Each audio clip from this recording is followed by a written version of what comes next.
एक गांव में एक लड़का रहता था जिसका नाम निहाल था। निहाल की दो बहनें भी थी जो निहाल से छोटी थी। निहाल कॉलेज की पढ़ाई किसी तरह अपने पापा की मदद से पूरी करता है। दोनों बहनें भी कॉलेज में आ चुकी थी। निहाल के पापा और मम्मी दुखी रहते थे कि दोनों बेटी की शादी कैसे करवाई जाए। निहाल को भी चिंता हो रही थी और इसलिए वो अपने पापा से पूछकर शहर आ गया था काम की तलाश में। उसे जल्दी काम मिल गया। निहाल काफी मेहनत से काम करता था, इसलिए जल्दी उसकी तरक्की भी हो रही थी। निहाल के मालिक उससे काफी खुश रहते थे। निहाल के साथ ही एक लड़की जिसका नाम सुमन था काम करती थी। वह निहाल से मन ही मन प्यार करती थी। एक दिन सुमन ने निहाल को अपने दिल का हाल बता दी। निहाल को भी सुमन पसंद थी, तो दोनों एक दूसरे के साथ खुश रहने लगे। कुछ समय के बाद निहाल ने सुमन से कहा कि हम दोनों शादी कर लेंगे। सुमन बोली, हाँ ये सही रहेगा।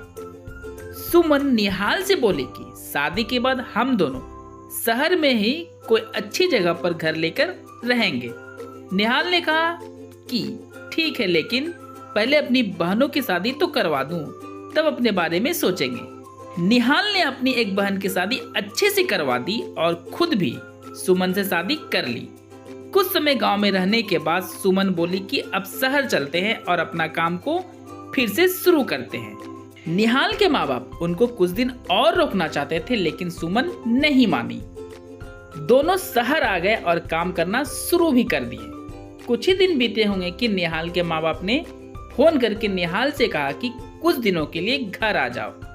सुमन नहीं मानी तो निहाल के माँ बाप काफी गुस्सा करने लगे, तो सुमन को काफी बुरा लगा। वह निहाल से बोली कि तुम ही चले जाओ, मैं नहीं जाऊंगी। निहाल घर आ जाता है। माँ बाप बोले कि बहू सही नहीं मिली है, उसे तो हमारी कोई कदर ही नहीं है। पर निहाल ने कहा कि नहीं, ऐसी बात नहीं है, वह बहुत ही अच्छी लड़की है। बहन बोली, वाह भैया, आप तो भाभी का साइड लेने लगे हो। निहाल बोला, अरे नहीं पगली, बस मैं उसे तुम लोगों से ज्यादा अच्छे से जानता हूँ, इसलिए बोला। निहाल अब शहर वापस जाने लगा। रास्ते में ही उसका बस खाई में गिर गया, जिसमें सभी यात्री मारे गए। निहाल सबको छोड़कर चला गया था। उसके माँ बाप को अब अपनी छोटी बेटी की शादी कैसे होगी और बेटी की मौत, दोनों की चिंता सताने लगी थी। सुमन का भी बुरा हाल था, लेकिन वह कुछ दिनों के बाद काम करने शहर चली गई।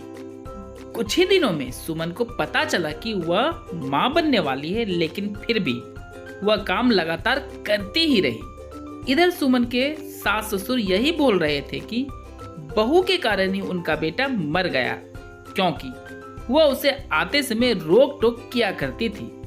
कुछ महीनों के बाद सुमन ने एक बेटे को जन्म दी। जब सुमन का बेटा 1 साल का हो गया, तब सुमन वापस अपने ससुराल आई। उसे देखकर निहाल की माँ और बहन गालियां देने लगी और पापा उसे वापस जाने को बोलने लगे। सब कुछ शांति से वह सुन ली, फिर बोले कि आप लोग मुझे गलत ही समझो, मुझे कोई दिक्कत नहीं है। पर दिन रात निहाल को अपनी बहन की शादी की ही चिंता रहती थी, इसलिए मैं ना तो खुद छुट्टी लेना चाहती थी और ना ही निहाल को छुट्टी लेने को बोलती थी, ताकि पैसों का इंतजाम हो सके और बहन की शादी हो सके।